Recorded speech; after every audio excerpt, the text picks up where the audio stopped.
Hi dear students, next question number 29. If Rydberg constant is R, the lowest wavelength of the radiation in Paschen series.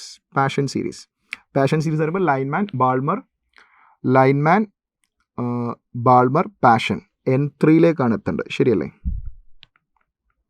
അപ്പോൾ longest wave length എന്ന് പറയുമ്പോൾ wave length longest ആവുക എന്ന് പറയുമ്പോൾ frequency shortest ആയിരിക്കും. Frequency shortest എന്ന് പറയുമ്പോൾ തൊട്ട് മുകളിൽ നിന്നായിരിക്കും വരിക. That is N is equal to 4 എന്ന് വരും.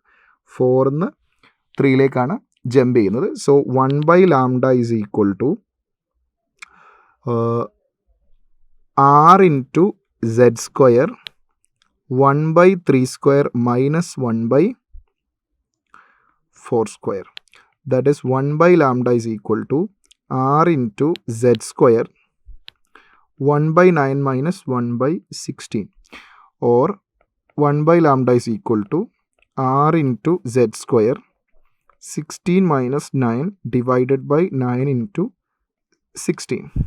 So lambda is equal to 7.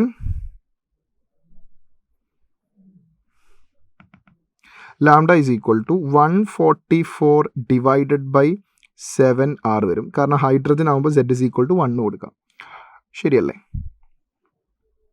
അപ്പോൾ ഇവിടെ ഡിനോമിനേറ്ററിൽ 7R ഉണ്ട്. അപ്പോൾ ആൽഫയുടെ വാല്യൂ എത്രയാണെന്ന് ചോദിച്ചത്. അപ്പോൾ അവിടെ ആൽഫയുടെ value lambda is equal to 144 divide by 7R അല്ലേ? അപ്പോൾ alpha is equal to 144. So value of alpha is 144. Clear അല്ലേ മക്കളെ?